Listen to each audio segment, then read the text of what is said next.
Miami travels to Cincinnati this week. Miami's undefeated on the season. Cincinnati only has 1 victory, but Cincinnati is favored by 4 points in this game. Looking at their offense, is Tua Tagovailoa going to play in this game? Is going to be one question. He's got a back and an ankle injury, but if not, it'll be Teddy Bridgewater. But I think Tua is going to play. Their offense, they do a terrific job in spreading the ball around and throwing it vertically with Jalen Waddle doing a terrific job with the 19 receptions, and Tyreek Hill, 15 yards per reception that he's got this year. And they've got a good running back in Chase Edmonds. They picked him up from Arizona this year, signed him with free agency.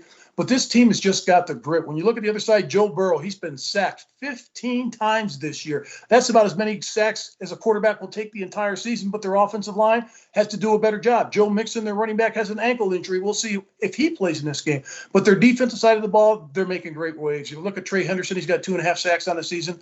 I love the wide receivers on the offensive side of the ball for them. Jamar Chase is spectacular. This is going to be one of those games where it may come down to the receivers. They've got great receivers on both sides of this team, but I'm trying to figure out how Cincinnati is favored in this game. I know they went to the Super Bowl last year, but Miami, they beat Buffalo. They beat Baltimore. This is a team that just has a lot of grit. Mike McDaniel, their head coach, he's done a nice job of orchestrating this offense, defense, and special teams to come together as one unit. I think that Tua has really done a tremendous job. But the main thing about it, he's got some receivers that get wide open.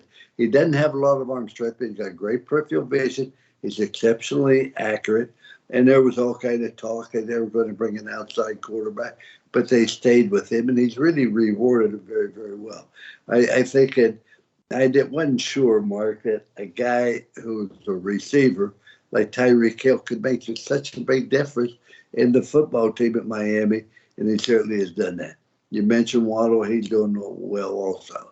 But Cincinnati is a good football team, but right now they're not a great football team because you mentioned they can't protect Burrows. You give Burrows the time, and with the good receivers he has, that he will get them the ball. They'll find a way to put points on the board. The fact that it's at home, I look for Cincinnati to prevail over Miami 28-24. I'm going to go Cincinnati wins this game 24-21.